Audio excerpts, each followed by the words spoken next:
So, very happy evening to one and all, and then welcome to our seventh session of Upanishads for All. And the topic today is Mandukya Upanishad, one of the shortest Upanishads and very important Upanishad, which we will be hearing from one of our August participants. And he is none other than our own Shri Dilip Garu. I will share a brief profile of Shri Dilip Garu on the screen. Shri Dilip Garu, professionally, if you are looking at it, of course, his family name is Rukade. And professionally, he's a graduate in civil engineering from NIT Warangal in 1983. I think our Dr. Venkat Barlagaru also is very close to Warangal. And then post graduation in financial management from Jamanlal Bajaj Institute of Management Studies in 1995. Shri Dilip Garu worked at Gammon India Limited. He's also worked in ISRO, Octamac Limited in India during the period of 1983 to 1997. Especially, Shri Dilip Garu has specialized in post-tensioned structures, which is related to bridges, silos, etc. Of course, he has pre-engineered the space frames, metal structures, underwater work. So he's fundamentally a fantastic engineer by himself. Like what our Sadhguruji also says is internal engineering. Professionally, I think Shri Dilip Garu is doing on external engineering, which is a fantastic thing as well. And today he is there with us to discuss on internal engineering with Upanishad, the fantastic Upanishad which is there. He has shifted to UAE in 1997 and has been worked in the fields of real estate development, building contracting, building glass facades, aluminum facades, and architectural material works and rest of the other things. He has worked extensively, almost close to 17 years in the field of development of indoor and outdoor theme parks, water parks in design. So projects which are related to interior fittings and etc., all related to engineering works. Now, of course, he is currently operating from Dubai, and he has held senior positions with Shobha Developers, Bin Kamil Investment Group, just to name a few, of course. Personally, it's a very nice thing to know that Shri Dilip Garu's, he comes from the armed forces. Basically, his family is from armed forces, especially Indian Air Force. And his mother is a housewife. He has experienced India because of the constant transfers from one place to another, which demands, especially the armed force demands. And thus, Dilip Garu has got the flavor of understanding and respecting other cultures and traditions. So his approach will be really very good for us participants to listen from him. He has been, his schooling has happened in Pune, Bagdori and Chandigarh and Delhi. Of course, when I talked to Shri Dilip Garu and asked him how his spiritual journey has started, it was very interesting when he shared that in 2008, actually, Shri Dilip Garu said he came across a book by Jiddu Krishnamurti Garu, and the title of the book is First and the Last Freedom. Probably we should also go through that book sometime if we can get a hands on it, either on online or through any of the bookstores. First and the Last Freedom by Shri Jiddu Krishnamurti Garu. So this book has initiated Dilip Garu in various spiritual worlds, and then since then he has been keenly following various spiritual leaders like Sadhguru Sri Ravi Shankar ji, Sri Ramana Maharishi Garu, Nisargadatta Maharaj, Patanjali, Rumi, and etc., like Thich Nhat Hanh, Eckhart Tolle, to name a few.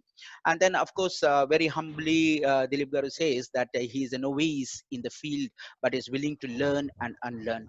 I'm sure that we are all novice along with you, Shri Dilip Garu. We are all making the same journey, working towards learning and then sharing our knowledge and wisdom so that we all can grow.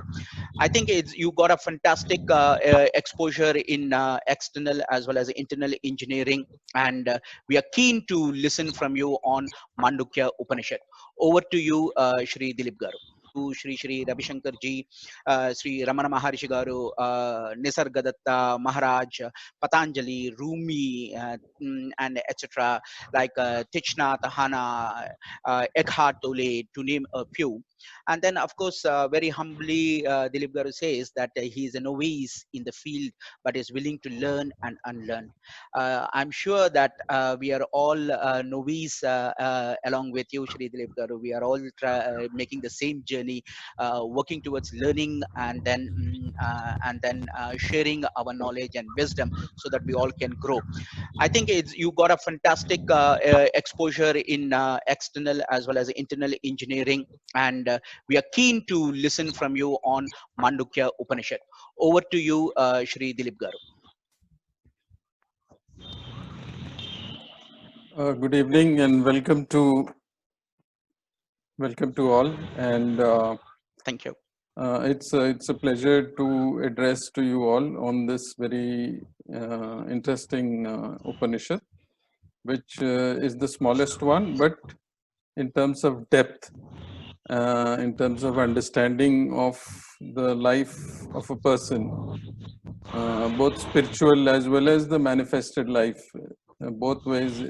It makes you learn a lot, and it tells you a lot of things which you would not have imagined that something like this is possible. What I will do is start with, I will share my screen, and I've just prepared a small PPT, and in between there would be a small video clip which is like 7 minutes duration. Now that would show you the crux of what the Upanishad is all about. Now I'll just quickly, because it's a bit long presentation, so I just wanted to, I don't know if we are able to finish it within this session. Can we spill it over to the next Saturday session or no? That I think Mr. Niranjan Garu and Dr. Barla can decide. But I will try to go through it as quickly as possible, not at the cost of our understanding of the subject and so on and so forth. The topic which Niranjan Garu suggested was relevance of Mandukya Upanishad for life and liberty. Now there are two key words here. One is life, and the other thing is liberty. So when the word life comes in front of you, what do you look at? Are you talking your interior life or your exterior life? Right, life, the inner life or the outer one, which is the manifested one. So basically, people have forgotten that real business is to have more being in your life. So the real business of life is to have more being, not more bank balance, because the bank balance will remain here. You will be gone, only your being can go with you. So you cannot take anything else with you. I came across this very small passage a few days ago. I will just read it out to you guys, the passage. Man can live in two types of life. A life which is exterior, a life of exteriority, and man can live another type of life, a life which is interior, that is a life of interiority. Integration is a balance between the exterior and interior. To come to such a balance that you just stand in between, you can't move out, you can't come in, nothing is blocking your way, you are available to both the worlds. In nowadays, what is happening is our focus is mostly on the manifest. Yeah. Is it okay now?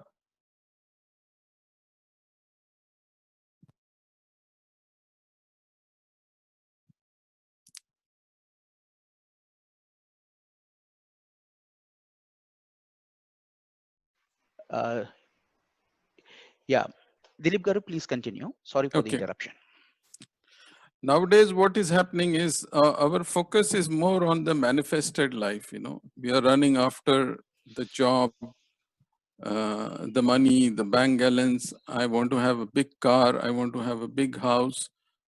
Somewhere, it's a kind of a very psychological life we are leading, you know.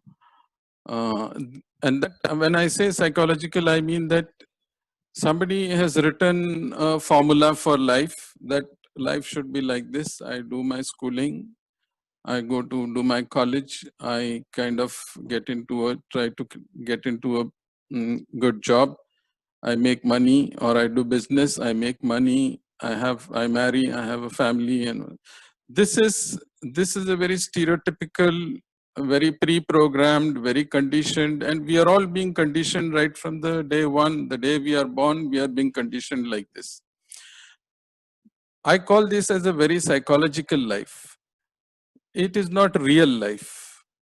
Real life is somewhere on the back burner. I mean, many of us, even psychologists, say that consciously what we live is only 10% of our life is led consciously. Balance 90% is being led psychologically. You know. So somebody has written down something, or something has been ingrained into our mind, and we try to live that life.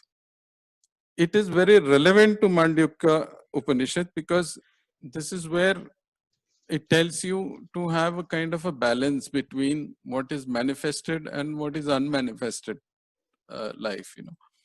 So whatsoever you know outside the world remains at most information.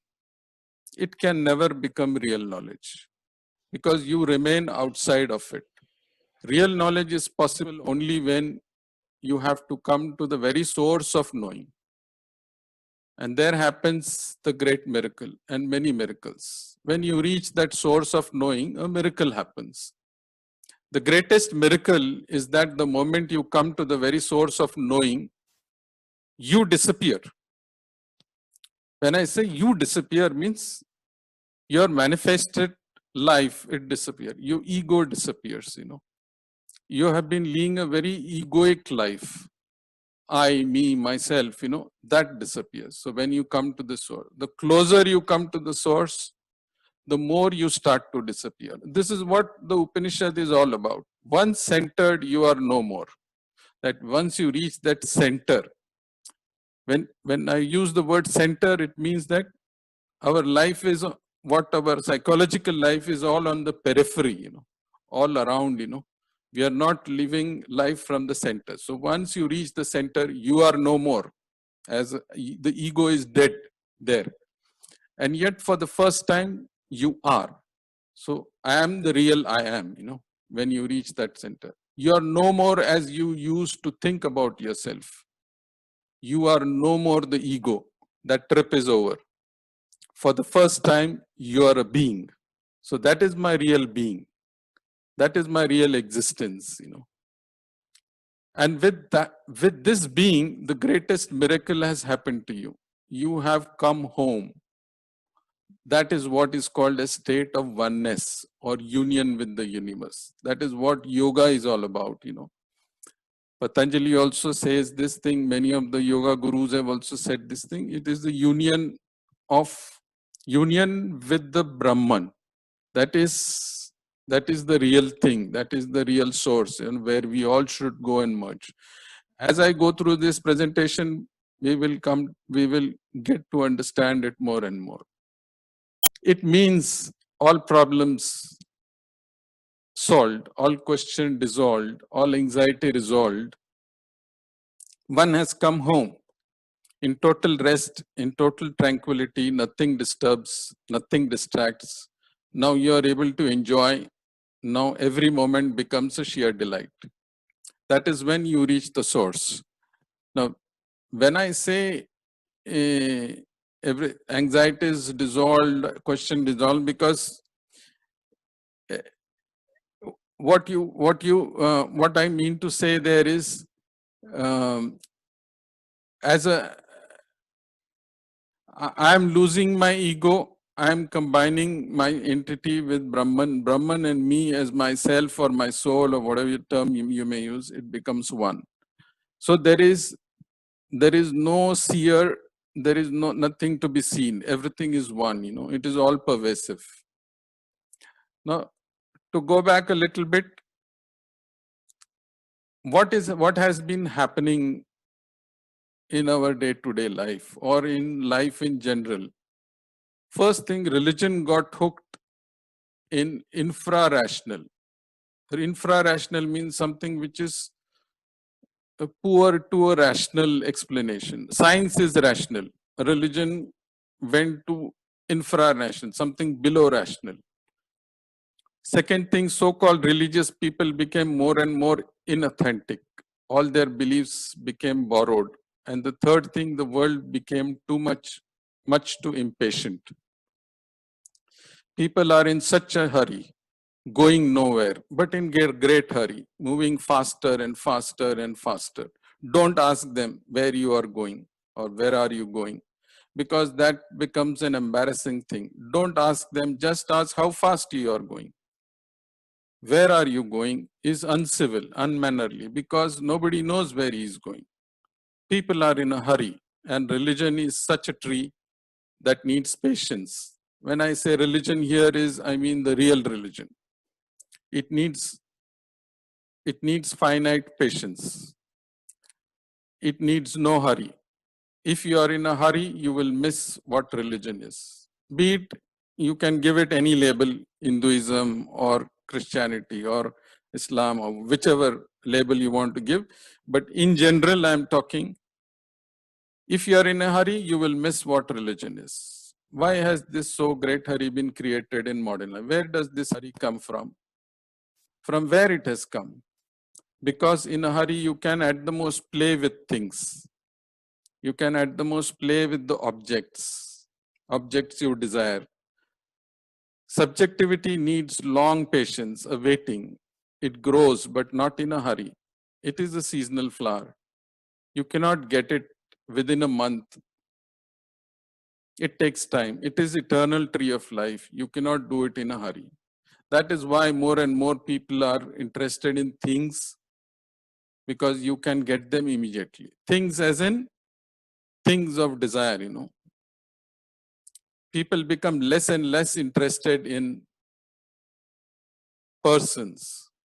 With their own persons, they are not related, and with other persons also they are not related. So they try and neglect the people to people contact, you know. In fact, people use persons like things, and people love things like persons, you know. The equation has switched. The whole thing has gone upside down. Use things, love persons, but it is become reverse. But to love another person, first you will have to become a person. That takes time. That takes long preparation. That's why people become afraid when they realize that religion seems to be a long process. It is. A small anecdote. One insomniac, he was delighted when his doctor gave him such an inexpensive prescription for getting to sleep. The doctor told him 1 apple before bedtime. So the patient said, wonderful, and started to leave, you know. So doctor said, okay, wait, don't be in a hurry. It must be eaten in a certain way. So the insomniac patient, he paused to listen what is the rest of the prescription. The doctor said, cut the apple in half. Eat 1/2, then put on your coat and hat and go out and walk 3 miles. When you return home, eat the other half. So the gist of this anecdote is no shortcuts are there. So don't be fooled by shortcuts. Life knows no shortcuts. It is a long way. And the long way has a certain meaning, because only in that long awaiting do you grow, and you grow gracefully. Modern mind is in too much of a hurry. Why? What is the hurry? Because the modern mind is much too ego-centered. From there comes the hurry. The ego is always afraid of death and the fear of natural, because Fear is natural because the ego is going to die. Nobody can save it. You can protect it for the time being, but nobody can save it forever. It is going to die. You as separate will have to die. And the more you feel that you are separate from the existence, from the totality, the more you become afraid. Now, this is where the crux of the issue is, that we think we are separate from the environment. We think I am separate from the other individual. I'm separate from the nature. I'm separate from the tree. I'm separate from the rocks. Whatever exists in nature, I'm separate from that. Now, that separation means that I fear. That brings in the fear, and which says that I develop that fear that I will die one day. The fear comes because of the separation. The more you become individualistic, the more anxiety ridden. In the East, where people are not so much individualistic, where people are still on primitive stage, where people are still part of collective, where individuality is not insisted upon so much, they are not in a hurry. They move slowly, they take time, they enjoy the journey. Whereas in the West, the ego is insisted upon too much. Everybody starts to be individual, more and more anxiety, more and more mental disease, more and more trembling, more fear, more anguish, more and more apprehension about the death. The more you are individualistic, the more you are going to die. Death is always in proportion to your individuality, because only individual dies. Universe goes on living. It cannot die. It was there before you were born, and it will be there when you are gone. Another anecdote. So one guy who was very boastful, he's talking to somebody and says, my family history is so great, I can trace the ancestry back to Mayflower.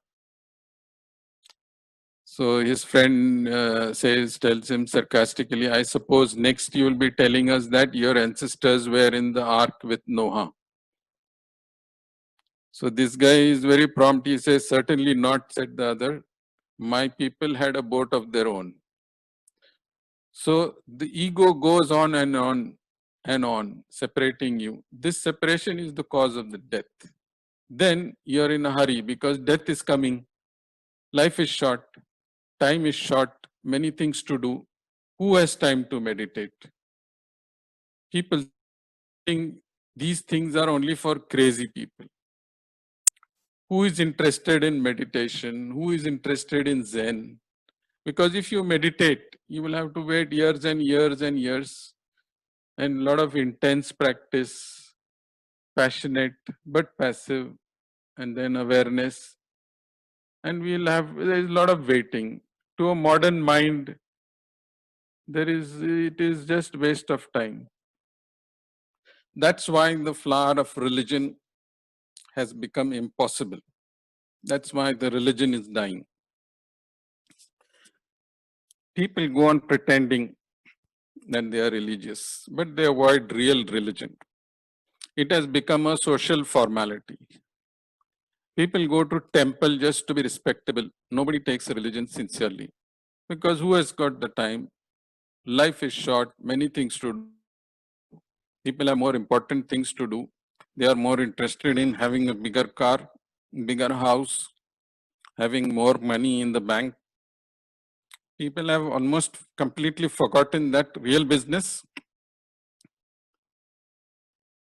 is to have more being.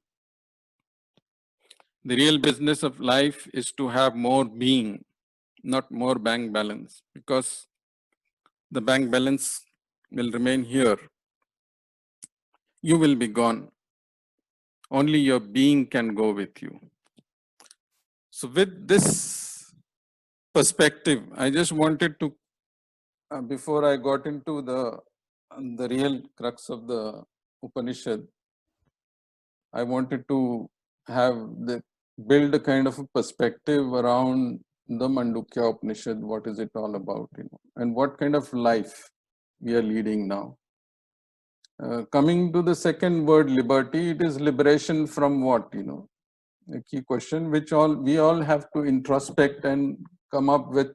Maybe my answer may not be same as somebody else's answer, but Mandukya Upanishad does give you an answer. It says it's a liberation from the man. A bit. Can you speak louder a bit? Okay, because I kept the mic down. Okay. Great. Is it okay now? Yeah.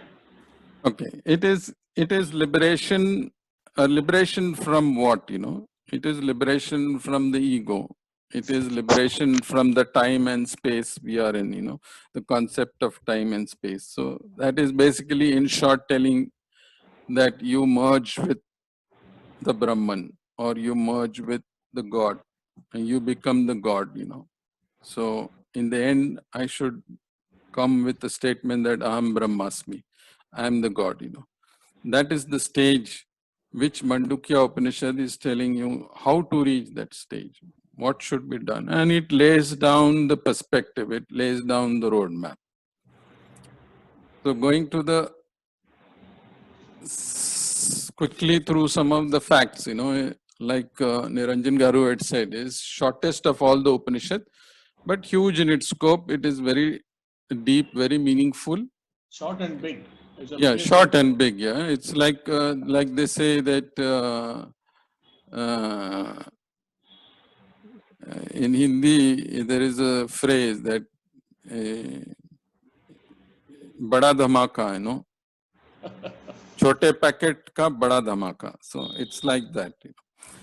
So it was assigned to Atharva Veda, part of that, listed number 6 in the Muktika canon, 108 Upanishads.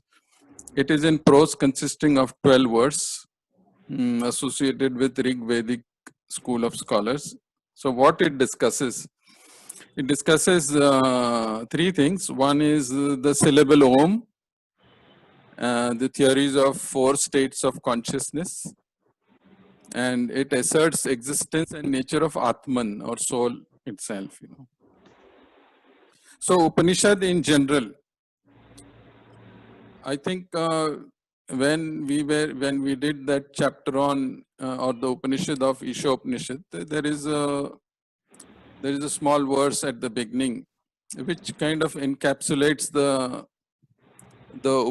Upanishadic vision, which is Om Purna Madaha Om Purna Midam Purnat Purna Mudachyate Purnasya Purnamadaya Purnameva Vaishishyate.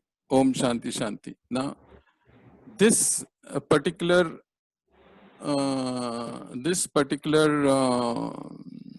verse, it tells you. Now, this was the kind of Bij mantra which was part of Isha Upanishad, and in fact, it is very all pervasive. Everywhere it is there.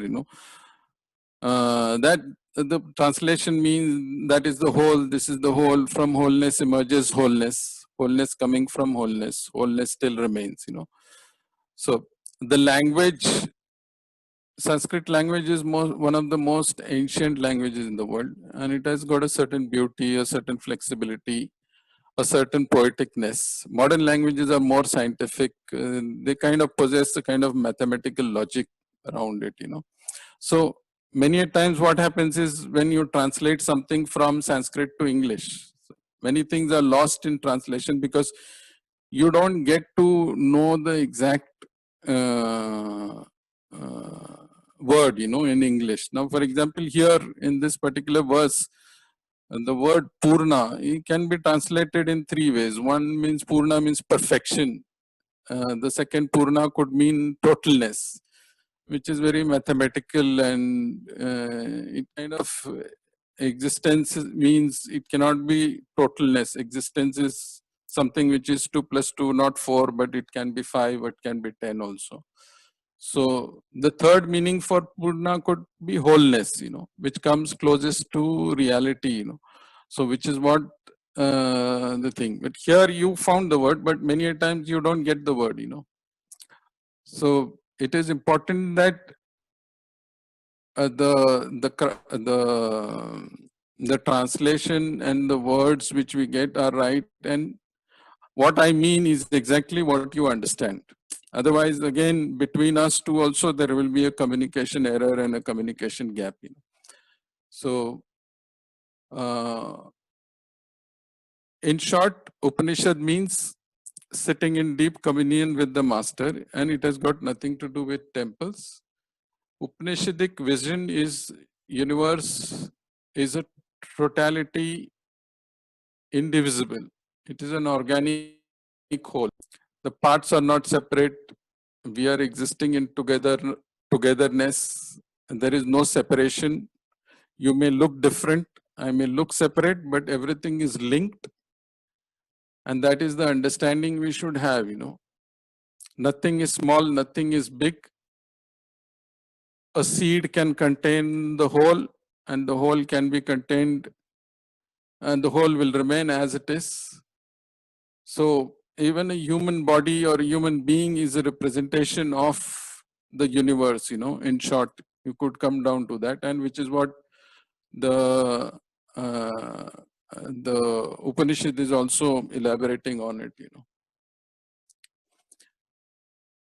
That's what science, what is happening lately is that science has been dissecting. Science is looking at the exterior side and it is dissecting and analyzing it. What we need is a unifying vision. Upanishad provides a unifying vision, unified approach, So where the whole becomes the part becomes the whole. It is very synthesizing in nature. Nothing is lower, nothing is higher, nothing is mundane, nothing is sacred. That is what the vision is. So initially, the organized religions of the world, they destroyed humanity. Then came science. Science is nothing but organized materialistic approach to life. Of course, dimensions are different. Religions are organized. Superstitions about inner and science is the organized superstitions about the outer. Religions are organized superstitions about the inner. Science is the organized superstitions about the outer. So Upanishad's approach is very individual, in which you sit down with the master. Master has just come from, for example, he has come from his penance or his meditation, and he has learned something new, or he has realized something new. Not that he has read a book and come and he will summon me, but he has experienced something. Now he comes and sits with his disciples. Now they will be sitting side by side, and not a word will be spoken, not a question will be asked. So everything will be answered. That transmission is beyond words, and that is the real meaning of Upanishad. Before we enter Mandukya Upanishad, we need to understand that Mandukya Upanishad is philosophy of the ultimate. Mandukya means, one of the meaning is frog, which can have 4 stages. Manduk means frog, which can have 4 stages: awake, sleep, when dreaming, deep sleep, and the 4th one. The 4th one, they call it Turiya, or hibernation. It's a kind of a hibernation. The name Mandukya, one second.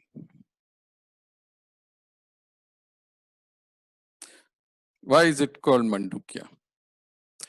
The name Mandukya may have come about for several reasons. Attribution to there used to be a sage called Manduka, son of Manduki.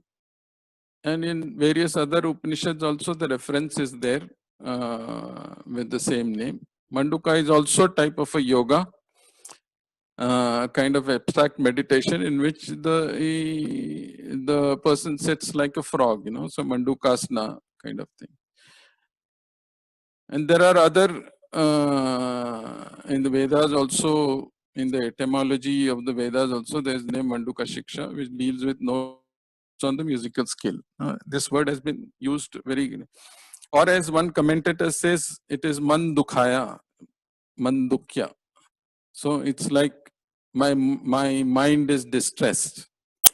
So it's kind of that name. Now, the reality, nobody knows. But what is most accepted thing is that there was a sage which pertains to Manduka.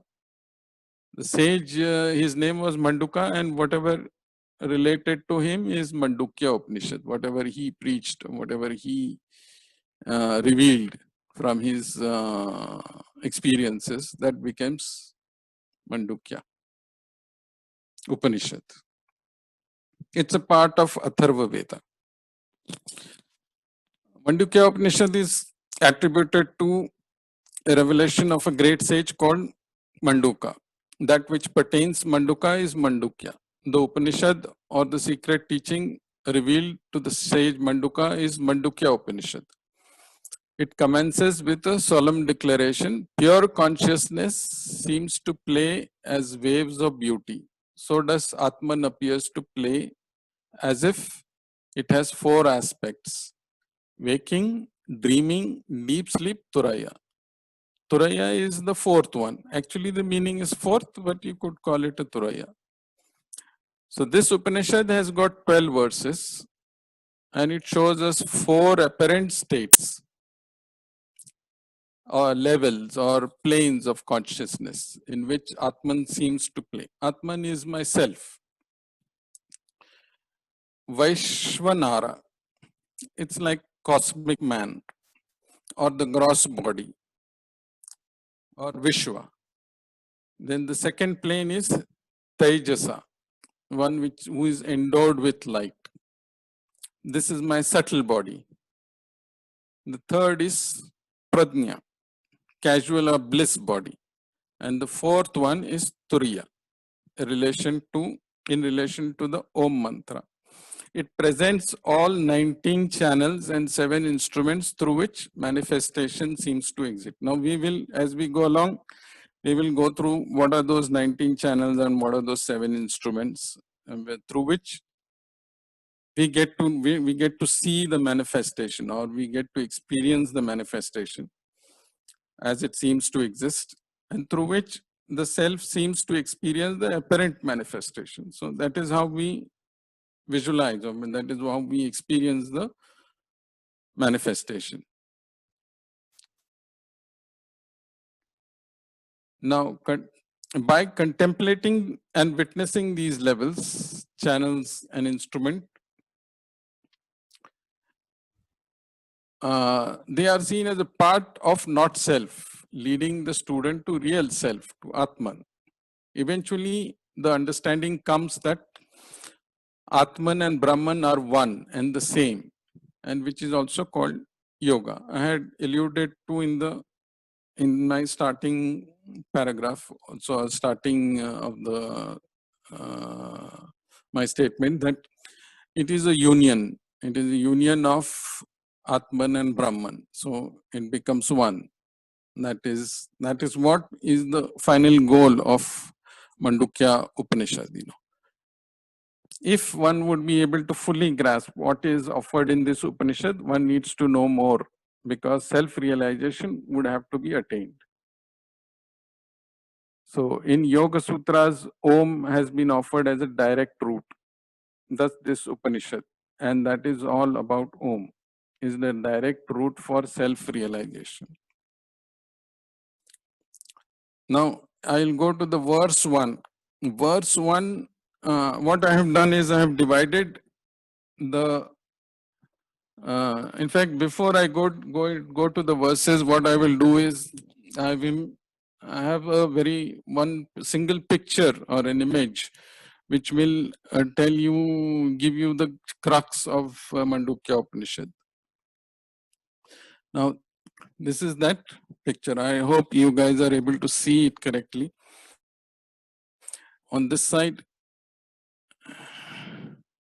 you have the body. When this portion is the waking portion, then the dream, deep sleep, and silence, Turaya. These are our action senses, those 19 channels and 7 elements through which the body is able to experience the external world or the manifested world. Body is connected with the breath to the conscious mind. And then in the dream state, conscious mind is still there, unconscious mind is also there. So it's a mixture of conscious and unconscious. That is the dreaming state. In deep sleep state, there is no conscious mind present. Conscious mind ends here. In deep sleep, only unconscious mind is there. And in Turaya, you get liberated from conscious mind as well as unconscious mind. So that is the liberation which you see. So you have transcended the mind. Mind is memory. Mind is time. Mind is space. Because concept of space and time are all man-made. They are not the actual life is not time and space. It is boundless, spaceless. There is no dimensions, there is no start, there is no end. It is all, when you reach the state of silence or Turaya, you are all pervasive, There is no you and me here in the final stage. There is no separation. Everything is one. So now when I show you the next slide, this is relating to one individual, okay? Now, if you combine the individuals and then see a number of individuals, or it could be trees or birds or animals or rocks or the nature, everybody has got the same structure as what we human beings are having. Maybe we don't know it, we don't understand it, but that structure is there. The waking state is associated with, as we are on this diagram, let me go through this also. Waking state is associated with, waking state is associated with the letter A from the Om or the sound of A. And the dreaming state is associated with the letter U, and the deep sleep with the letter M of Om. Now, the significance of these associations, we will come to know as we go along in more depth, in the next few slides or when we take up the verses. Now, we may appear as separate, as I said before also, that the Upanishadic vision is not that we are separate. We human beings think that, okay, that is you, that is me. There is a boundary which defines me. There's a boundary which defines somebody else. There's a boundary which defines the tree or the rocks or the water bodies. But actually, there are no boundaries. Everything is one. I get affected by what is happening in a water body. What is happening to the trees, human beings are affected. What is happening to human beings, trees are affected. What a human being does is going to affect the whole environment, and which we realize now, more than ever we realize now that today what is happening with our actions, we see environment degradation. We see a threat to the very existence of human beings. We have already seen that a lot of animal life is extinct. So because of a reckless action or either ignorantly, knowingly, unknowingly, we are doing it because we think that this is me, that is not me. That is where the whole problem lies. Now, in this particular sketch, if you see, there are different entities, this could be a tree, this could be a water body, this could be an animal, this could be another human being. So everybody has got the same structure. There is a body, there is breath, there is conscious mind, there is active unconscious, there is latent unconscious. And then here you have at the center, you have the Turiya, or which is the where you are liberated, where you have transcended the mind, where you have transcended the manifestation. Now, when I do this inner journey from manifest to the unmanifest in this direction, what happens? Do I lose? Do I have a separate this turiya, tree as a separate turiya, or another person has got a separate turiya? No. It becomes a continuum because there is no separation at this point. What I have said before also, that we transcend the mind, we transcend the separation, we become one. There is union. So there cannot be any separation. So there is no you and me, there. At that level, there is no you and me. This is where the question mark is shown. That is silence after Om. So A is all the outer periphery, which is the manifest world. This is all A, shown in different color. Then you have U, which is the first concentric circle is U, which is active unconscious stage. That is the U. And then you have latent unconscious, that is the inside, Now this is all latent unconscious. Where a person is in deep sleep, he simulates that latent unconscious. Deep sleep means I don't have awareness. I don't know what has happened. And this is all in our experience. So when I sleep, suppose I get up in the morning and I say that, oh, I had a very good sleep. I did not realize, 6 कब बज गया मुझे पता ही नहीं चला, I just dropped on the bed and then I woke up in the morning. I don't know, it looked as if 5 minutes or 10 minutes, but I have been sleeping for 8 hours, So the person had a good sleep and he had a good deep sleep. And when I have a deep sleep,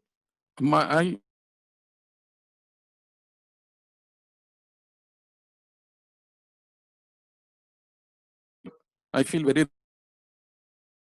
refreshed. That means I had a deep sleep. I didn't have any dreams. So there are no dreams in deep sleep. So what usually psychologists say that, or the psychiatric term for this is non-REM sleep.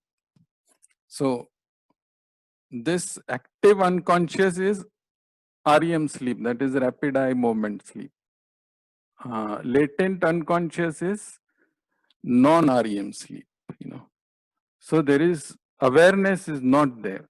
I don't know. My mind has stopped working, We all wish that I get the same effect, but with awareness. That is enlightenment. So when I am able to simulate the deep conditions of the deep sleep, where I am fully aware. For example, if you say Krishna or Jesus or Buddha, or there are many philosophers or many mystics who have reached that stage, Ramana Maharshi, or there's so many of them. Now these guys, their awareness was all across, In our case, for mere mortals like us, the awareness is missing even at this point, at the body stage. When I am in the manifest world, I have a very mechanical life. I have a very pre-programmed or pre-conditioned life I live. It's a more psychological life.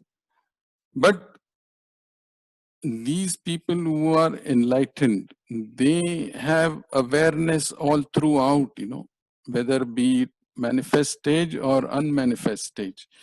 Every stage, deep sleep stage, or they are in the REM sleep stage. So everywhere the awareness is full. That is what is the difference. And this is what is our goal. This is what everybody's goal should be, that I reach that stage of enlightenment, I want to be a Buddha. Buddha means the enlightened one. So I think everyone has got some level of clarity now. I would like to switch to a video clip, short video clip, which will explain the the concept of Mandukya Upanishad. What is the central idea behind that in a more visual manner, and I think we can understand a bit more from there.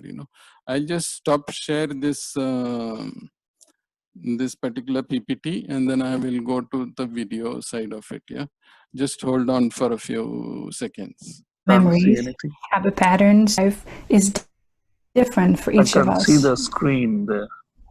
Simultaneously, this portrait is also a picture of the whole of manifestation. Nobody can see?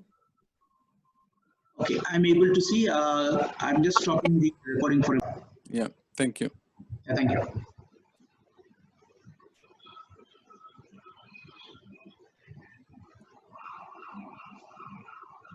O dear, formless Divine Mother, through an unbroken living tradition of sages, you gifted us our self-portrait, a portrait that contains both the self and the appearance of the mere self.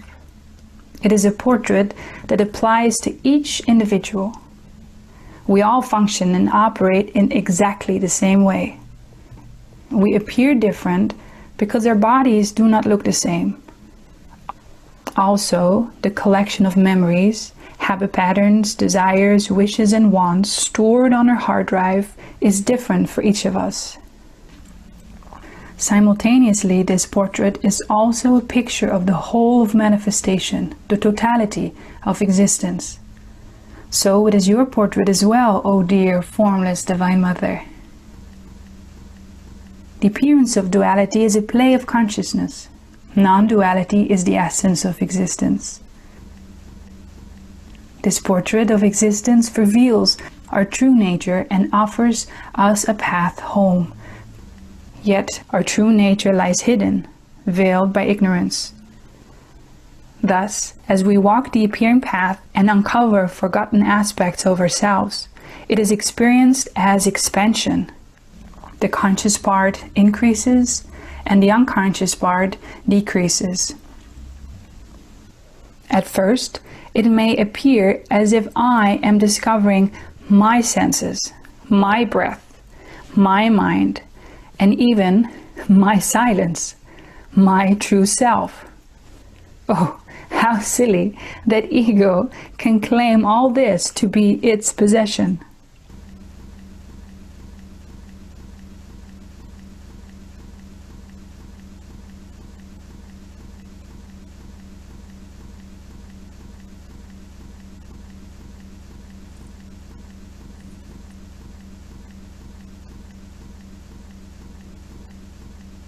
Thus, from the ego point of view, it might appear that the journey is like this.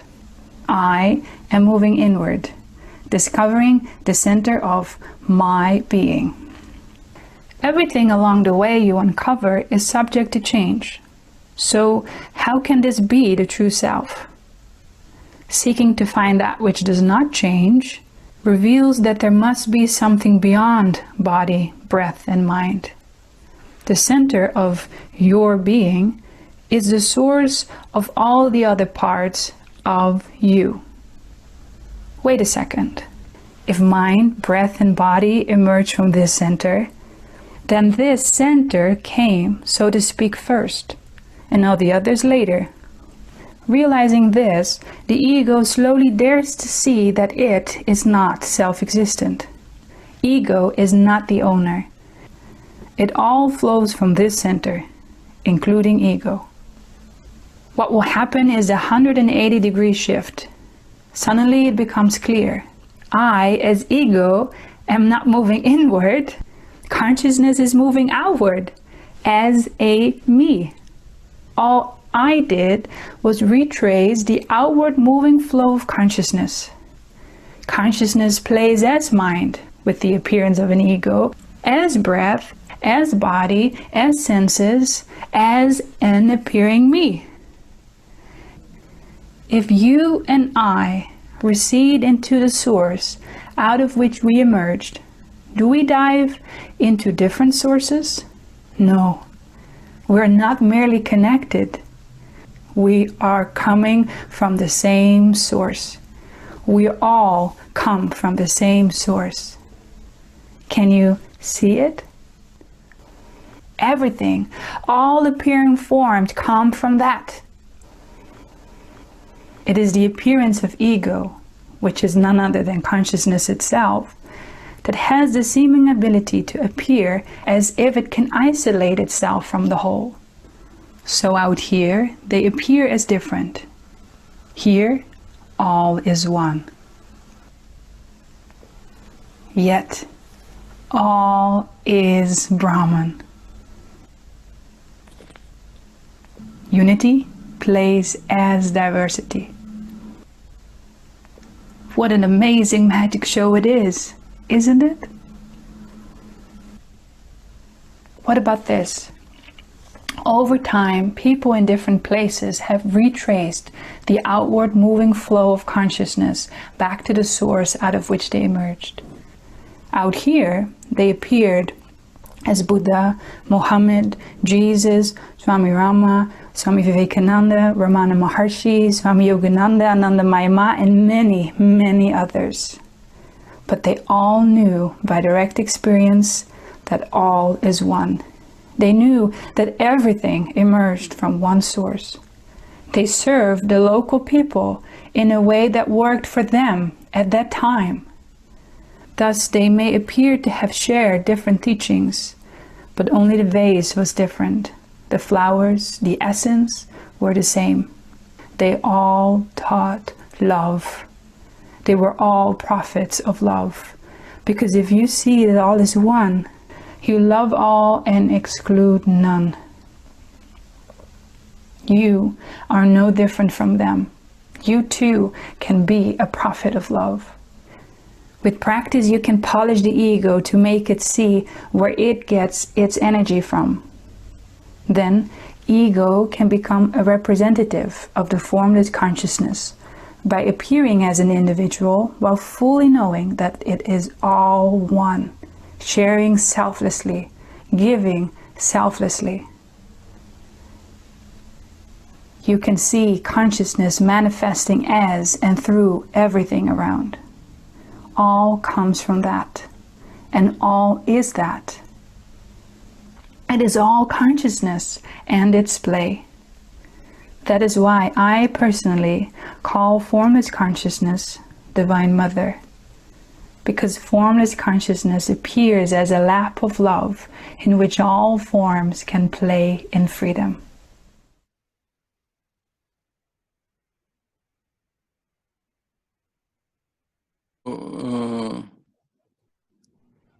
I will go ahead with the PPT presentation now. Yeah, sure. Yeah. Okay. Now, is the PPT clear now? Yeah, maybe Yeah, you it's can go a visible. little faster also. Mm-hmm. Yeah, the session looks little sluggish, so we can add speed to the session. Uh-huh. Okay, that is why I said that maybe we should split it over to 2 sessions, Yeah, if possible, because now I have to cover all the verses basically. no problem. What we can do is we can split the session at the appropriate time. You think we should stop it? We can hold it. Now it is 7:50. So 6:30, 7:30, 1.5 hour. So probably we can split the session, and next week we can have the second half of the presentation again. Not an issue. And What do you say, Dr. Barlagar? therefore, what Dilip Garu can do is that he can sum up what he has offered us so far, and on that we'll have a couple of questions for 5 minutes. Yeah. Thereafter, we can, if Mr. Dilip approves, we'll continue, or we'll defer as per his wish. I think if we have to break, we should break now, because now the more serious stuff will start, in terms of the verses and the meaning thereof, So maybe the verses we can take one by one. Now what I have done is divided the verses into, if you can go, if I can just quickly share you that. So there is verse number 1 is the first one. Then verse 2 to 6 have been clubbed as one. Then verse 7 is there, which is a separate topic in itself. And then 8 to 12 is explaining about the Om and its connection with the different planes of the consciousness in terms of REM, non-REM, or dream state, wake state, and so on and so forth. So now this will be, and then you have that's the ending. So these 3 or 4 sections we can take next week. What I can do is we can stop here, I feel. And then if there are any questions, I can answer those questions and we can move ahead. What we have done up till now is I started off with basically with explaining the concept of explaining the concept of Mandukya Upanishad in light of life and liberty. I mean, that's what I started off with, and then slowly I wanted to explain what is the concept behind Mandukya, how it is arranged, how it is structured, and what are the basic concepts which are running across. Now, unless and until those concepts are not clear, I mean, we are not on the same wavelength, it will be just me vomiting those words and without anybody making any meaning out of it. So that is why I had to do what I had to do. I had to bring in that video. I had to bring in that 1 or 2 images which were there, and then I had to do that initial starting of what are the limitations of languages, what are the limitations, what does Upanishad stand for, what is the overall goal of Upanishads, and going back, relating it to life and liberty. What kind of life are we living today? I mean, it has to be contextual.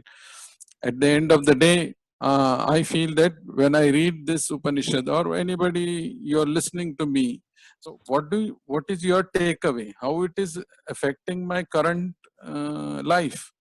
How it will benefit me? That is what the question is. Otherwise, why would anybody spend 1 hour or 2 hours of it every week, So unless and until I am benefited out of it, it's of no use, So which is why the context or the conditioning was important. Now we have done that, and we will go on to the verses threadbare. Maybe in the next session we can do that, I don't know what you guys think about it, but I feel we should stop here and then move ahead in the next. Maybe we should ask up.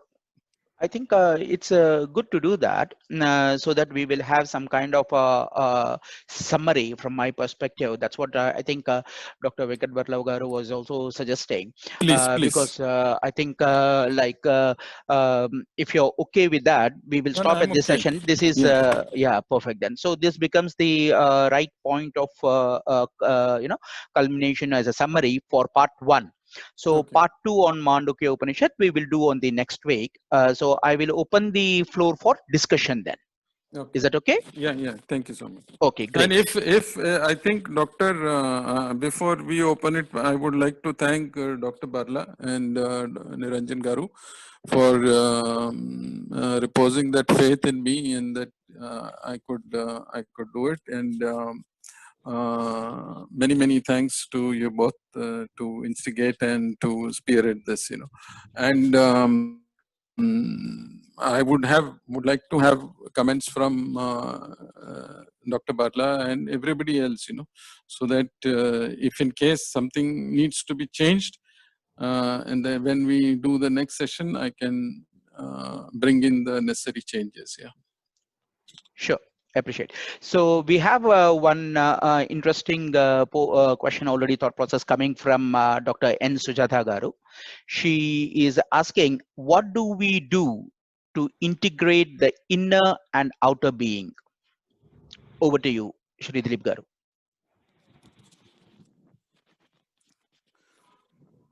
Actually, it's a very long process, even if you go through the Patanjali's Yoga Sutra, or there are many commentaries available where You start with the process of yama, niyama, pratyahara, and there are 7 or 8 steps are there, which are culminating in dhyana, and finally the final point is union with the Brahman.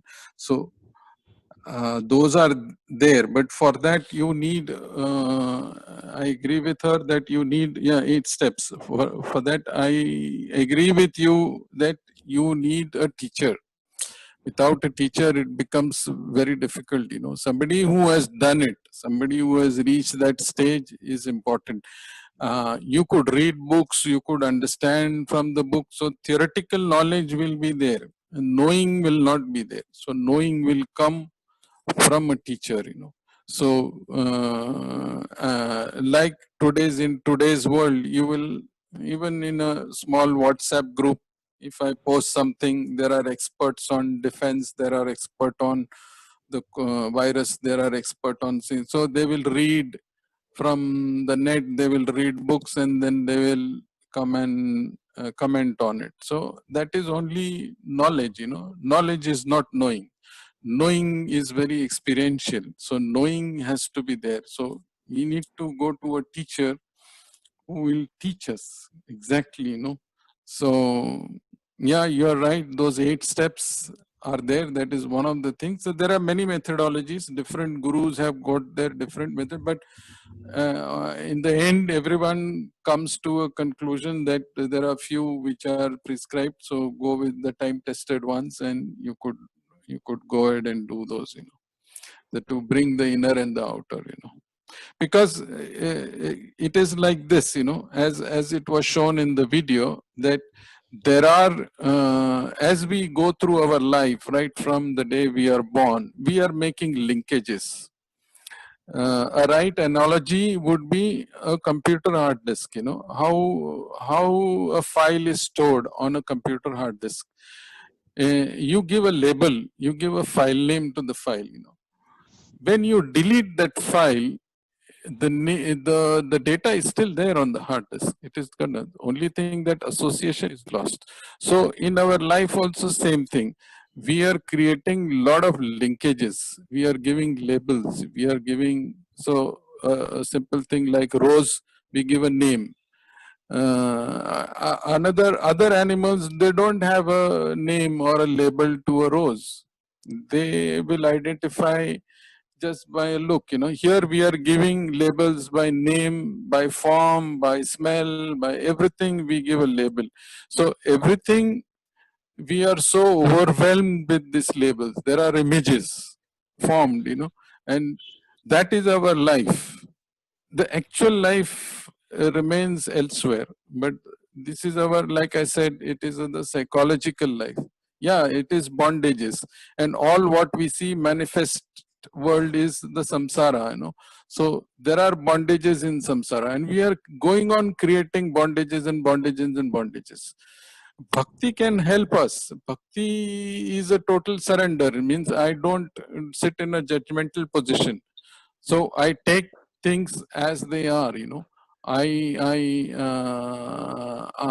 don't judge anyone, I accept the authority, and there the authority is not your boss or anybody else, it is the God. You accept God as authority, because he will not say anything, he will not do anything, he will not react any which ways, So you say that, okay, I will go by what God tells me.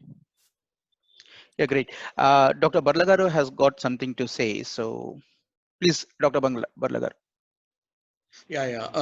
Good evening, all. And then I just like to add some point to the issue raised by Dr. Sujata Garu. It's basically how do we integrate the outer being and the inner being. By outer being, I understand the person connected with the day-to-day materialistic world. The inner being is the Atma and Paramatma.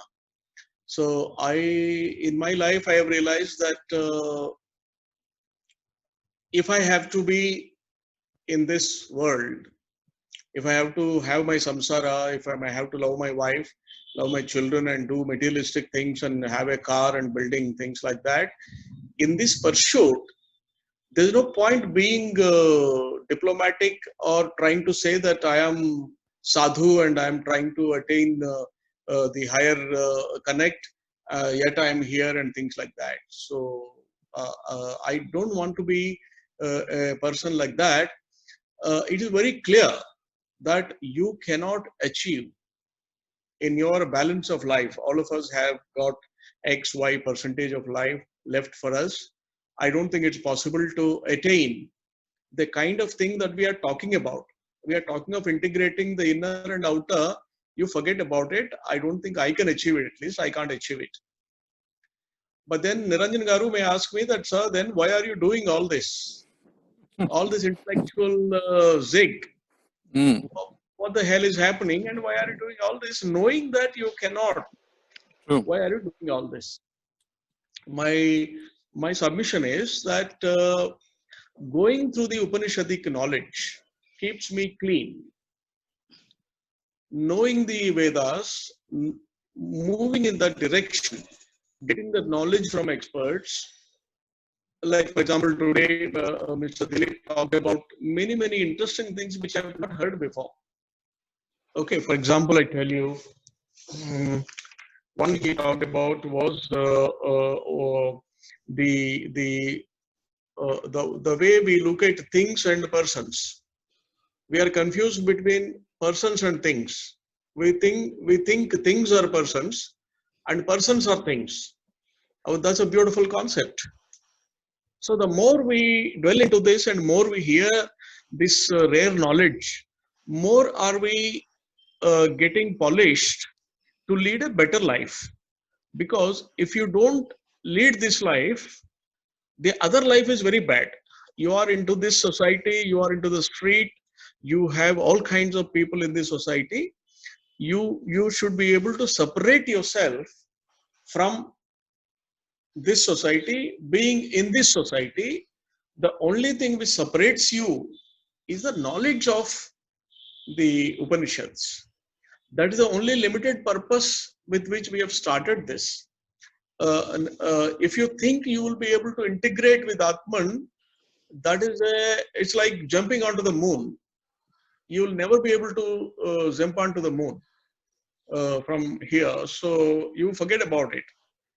My submission is that yes, we discuss, we take this knowledge, because every time we take this knowledge, it will cleanse us. It will keep us away from the erring attitude. To err is human. We given a chance, I would like to do a wrong thing first before doing anything else. So to be a person of not that kind, to fear the God, to know more and more about the God and his ways and leelas, that helps me to be a sadhu person, kind of. I will not achieve the integration. I am very clear. But I would like to be a different person. I am sure Dilip Garu, for example, he is from RSC Warangal, so I can definitely talk in a more closer tone with him. Dilip Garu was a corporate executive once.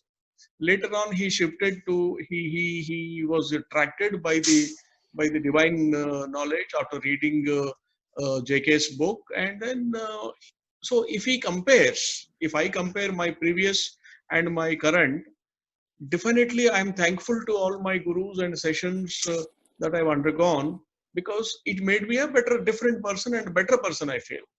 And I am sure Dilip Garu would agree that even Sujata Garu or Niranjan Garu would say that before he was doing Amavari Upasana, definitely he was a guy with a lot of big mustache and a dynamic personality.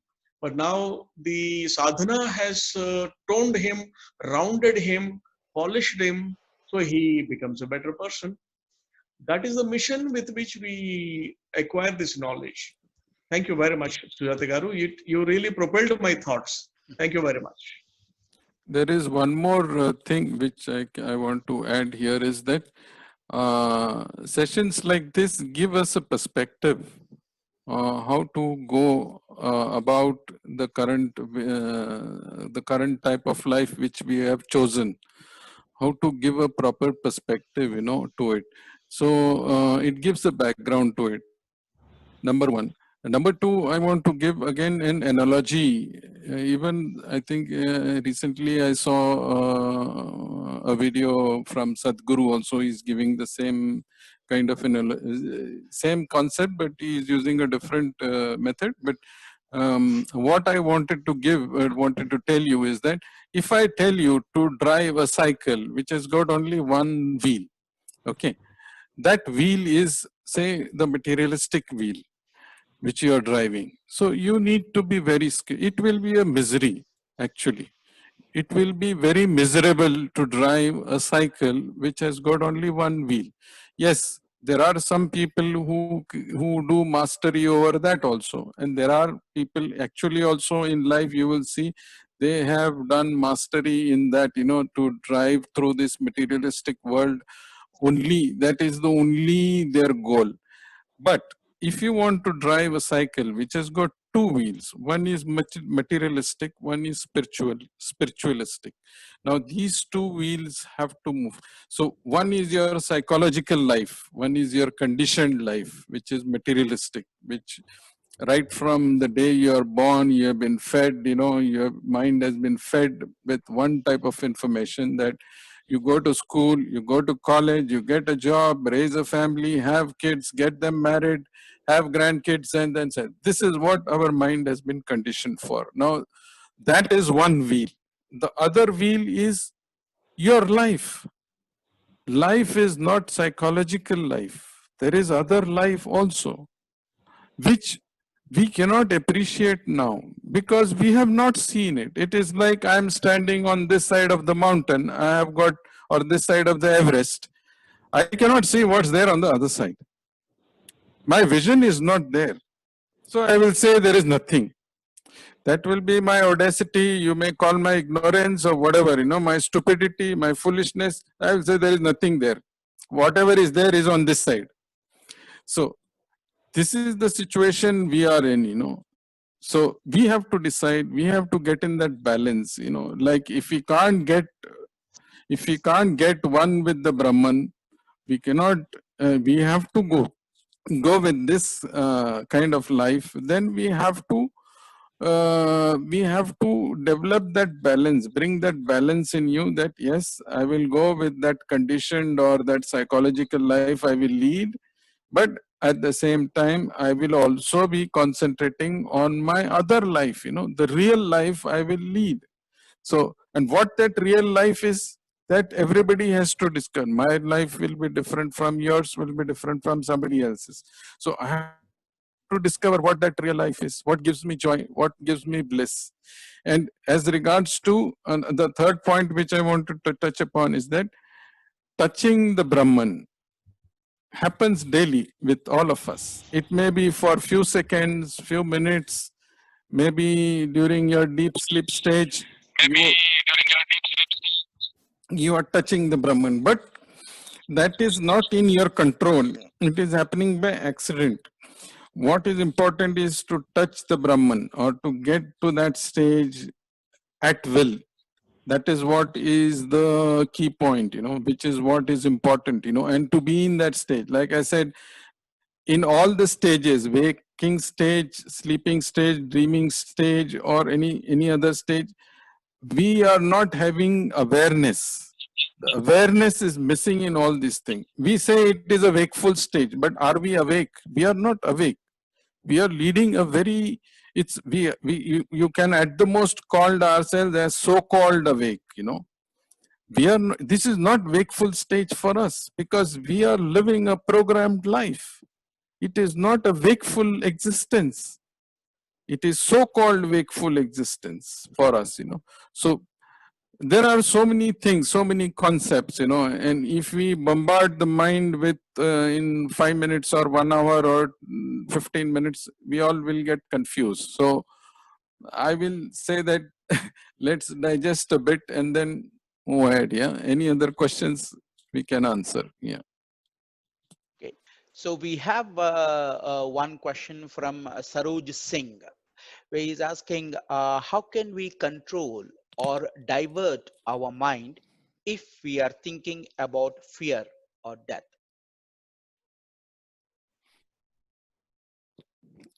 We should find why the fear is there, Why, what, go a little deep and ask yourself these questions.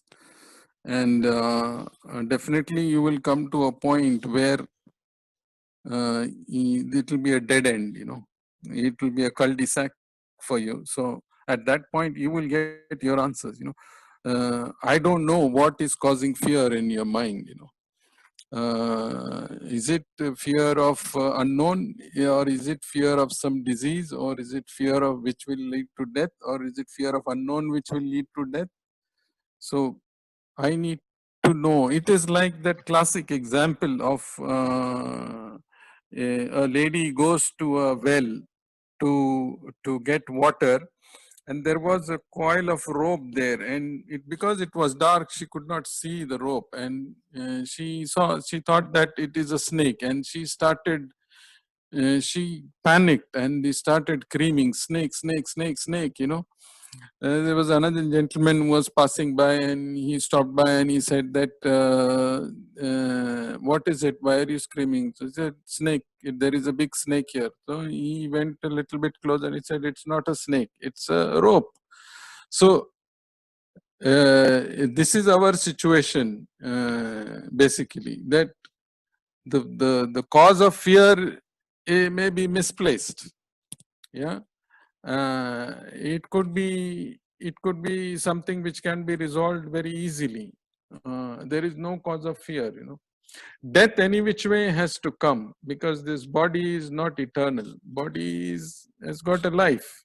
It is like you buy a car, it has got life. It will serve you for 20, 25 years, and after that you have to scrap it, or it will go to whatever you want to do it. It is a life. Same with human body, it has got a life. So I don't know why the fear of death. I think death is very welcome. I mean, I should go with that kind of a mindset, that death is welcome. Yeah, that's right. So, of course, we could discuss on death because it's a very important aspect. Death, we have to see it in different angles and different perspectives. Also, if we want to overcome the fear of death, we have to understand what is death. Death is at different levels. It could be at the thought process, where every day there is a death. In fact, we are going through that process every day. When we are sleeping, we are already not there, that's it. But next day morning we are able to breathe and then say we are awake, and then we know we are alive. So death is a different perspective, like what Dilip Garu has rightly pointed out. We need to understand more about the source of your point of view on death and the fear concept. Probably we can have a separate dialogue on that, Mr. Saroj Singh ji, and then you want to talk to us separately, you're welcome. But in this session, I think it was very well addressed. May I pass on to Annie? Annie wanted to ask something. Annie, please, over to you. Yes, so the take from this that video, which was really good, is that we all come from the Brahman and we have a straight away, going outward. So now the thing is that at one point we realize that we have to go back to the source. So now we need a methodology how to do it, and that's what my thing was. I mean, am I right in assuming that what I'm thinking is correct? Yeah, there are methodologies, but like Dr. Barla said, the stage of life we are in, we don't have much time left. That is what his thing was. All these talks and discussions, we will have to see what best we can make out of the remaining life we have, maybe 5 years, 10 years, 15 years, or 20 years, what best we can do to reach that ultimate goal, the ultimate point, that is union with the Brahman. So, and then we also cannot leave we are not ready to leave the manifested life. Slowly, we have to get out of that. So it is a paradigm shift, which should happen in our life, and that too little time is remaining. Yeah, there is methodology which I think Dr. Sujata had also asked the same question. How to go about reaching that point. There are methodologies available. I think that will be maybe one of the topics for discussion in sometime in future. Maybe Niranjan and Dr. Balla can think about it and then come up with that. That how to reach that point. Yes, that's right. I think that also gives me a thought that it's a rightly well pointed out, Dilip Garu, that we must have some kind of, I know like what Dr. Balla Garu is saying is this, that this is almost impossible at this stage of life, but there is nothing called as impossible. It only says I am possible. So there is a possibility which is there of this integration, because integration is already there. The entire system, even if you're looking into the IT systems or whatever, the beauty of the applications is not in its solo. While the solo application might have its own impact and its own functions and rest of the other thing, but the beauty of the entire thing is in the integration part. It's in the integration. And for integration, there is a simple, beautiful logic. The moment we identify that particular logic, our journey starts. It takes, the integration process will continue by itself. It happens. You don't put any kind of a force onto that. So, but probably we might have to come up with some kind of small tips and techniques which we can apply in our daily life. Maybe when we are moving across, simple things for us to do and practice, like a list of do's and don'ts, what saying, but it cannot be fit all size. It's personal, because like what Dilip Garu also has highlighted today, it's a very deep saying that our entire life, right from our childhood or even before our childhood, while we are in the mother's womb, our filters have started. Our psychological parameters have started, because the psychological parameters are very deep, starting from the physical body. My memory is starting from physical body. The contact, it's starting from there. It's the memory is being piled over a period of time, with our knowledge or without our knowledge, and to undo whatever is being learned is the trick, without getting attached and associated with that. So probably we will come up with some kind of tips and techniques as a separate session on how to go about these things without getting too much into the technicalities of it. We just want to use the the essence of it.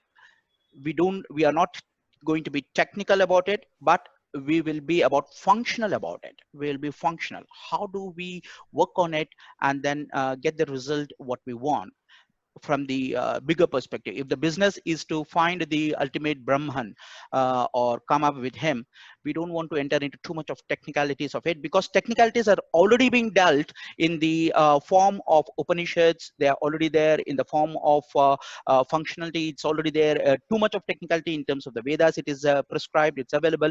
But in terms of the functional methods, tips, techniques, processes, procedures, rituals, all these things are available in Upanishadic language, or the forms which is being available also in the Bhagavad Gita. If we go through that, it really gives us a lot of insights for our daily practice. So those are few of my observations. Any other comments, Annie, or open to the floor? It's at 8:20 right now. We are on 8:20. So I think Sujata has commented some more comments. Death is the end of the body, disintegration of the 5 elements. Is there any other comments, Sujata garu cheppinde? No, that's it. I think what she says is right, that death is only an end of the body, That's right. But as of now, we don't have any realization of what happens after that. Nobody knows, For that, we have to die first, Then only we'll come to know. That's right. So, but then... Sorry. Yeah, Annie, please. Yeah, so my thing is that, people like Sri Ramakrishna Dev and all other people, they have realized this very early, and basically like what we are saying is, you cannot live, in your present life, you practice this, and then I don't think that happens. Once they realized it, the only thing they did was only try to spread it to other people, and that what is God realization, that you come from the Brahman and you need to merge into that. So the thing that we keep telling, that you can live in your present life, go about all your duties, and at the same time do that. No, I don't think that happens. It's like, okay, you can do it, like you do your things, but all the time you attach your mind to God, listen to God stuff. Listen to all these spiritual stuff and everything. That's what I think. So I don't know what my thinking is correct or not.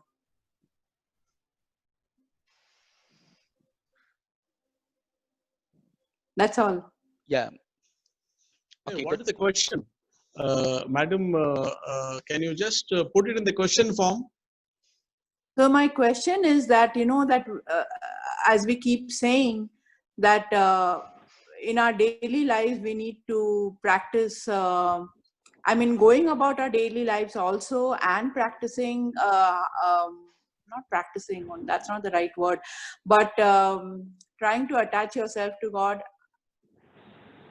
How do you do that? People like Sri Ramakrishna Dev and all, they realized this God realization very early. And what they did was, the only thing they did was, prayers and, whatever he used to do, and then try to spread it to the mankind through Swami Vivekananda and, other disciples. So my question is that, I don't know what I'm trying to say, but you need to only focus on only on God realization. Only, yeah, correct. You cannot do your daily duties and everything, and then try to do that also. I don't think that it happens. You cannot give your 100% into that. That's what I'm trying to say. Yeah. You cannot keep your leg on two boats, one leg on first boat and the second leg on second boat. You will Correct. not lead anywhere. It's very clear. The point is that while we cannot relinquish the physical world, which is an unattainable goal, nor we will be able to empty ourselves in pursuit of the God. What we are trying to do is, we are trying to acquire the knowledge of God so that we are clean. We don't do papas, we don't do untoward things in this world. We are a separate class altogether, and that's I think a limited purpose in this balance of life. I was trying to answer Sujata Garu madam on these lines also. So we can forget about being with God. Maybe moments of godliness you may undergo when you do puja, or when you meditate, when you pray in your church or anywhere. Yes, moment of godliness you may experience. It's difficult to sustain it for a long time. That's what Dilip Garu was trying to say. We have to learn only, attach yourself to the physical world, attain that knowledge, in order that you will be a clean person, better person. You don't do untoward things in this physical world. That's what my understanding is. Thank you very much. Yes. So I think that hopefully that addresses Annie, your point of view, perspective. And then if Dilip Garu wants to add something to that, it's a welcome. No, that's it, I think. All. Okay, great. So No, hope that you're already an Atman, you're already a Brahman. Why are you saying this? actually Annie Gardi perspective ne చూస్తుంటే when I'm looking from Ms. Annie's perspective, I think you will find Brahman when you do your social work. You will find, because every person has got its own method, his own approach, his own vasanas, likings, the way they feel their own thing, comfort zone, or their call.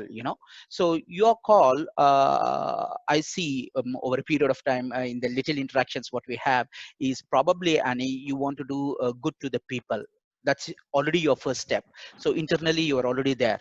Now you just need to take steps in that direction. Hopefully you will enjoy the process. Thank you. Yeah, great.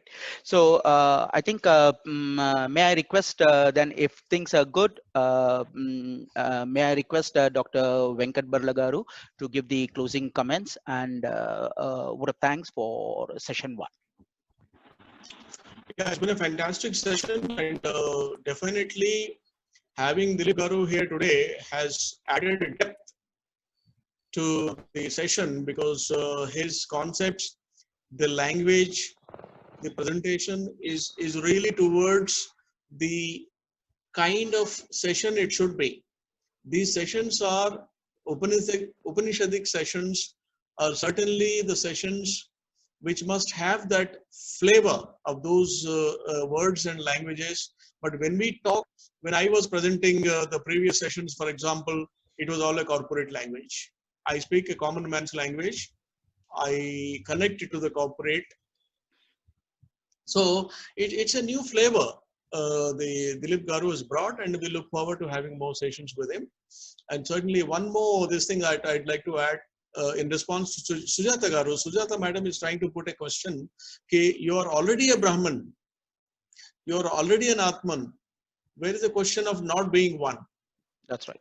My perspective is that although you are an Atman, but when you have become this physical entity, a non-physical entity, this Atman is there in you, but then not manifesting.